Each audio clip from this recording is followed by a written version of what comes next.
Welcome to our channel. Today we how to register with BlockScout Explorer step by step clearly. To register with BlockScout Explorer, first, navigate to the BlockScout website. Locate the register button on the home page. Click on the register button to proceed. You will be directed to the registration form. Begin filling out the required fields. Enter your email address in the designated box. Create a strong password, ensuring it meets the security requirements. Confirm your password by re-entering it in the next field. Next, provide any additional information requested on the form. Review the privacy policy and terms of service. Check the box to agree to the terms.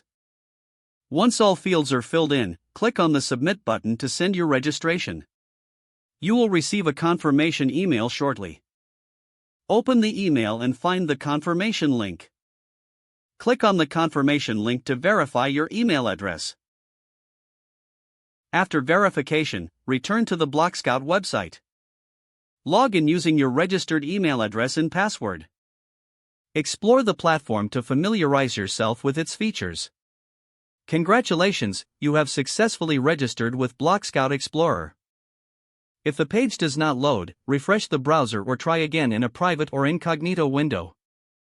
Make sure you are using the correct email address, then retype it carefully to avoid small typos. If your password is not accepted, use the reset option and create a new strong password you can remember. Check your spam folder for verification or security emails, then complete any requested confirmation steps. Enable two-factor authentication if available to improve account security and reduce unauthorized access risk. After signing in, review your profile details so your contact information and settings are accurate and current.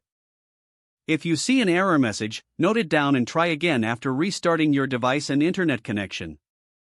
Log out when you finish, especially on shared devices, to keep your account and payment information secure. If the page does not load, refresh the browser or try again in a private or incognito window. Don't forget to like this video and subscribe to our channel for more step-by-step tech guides.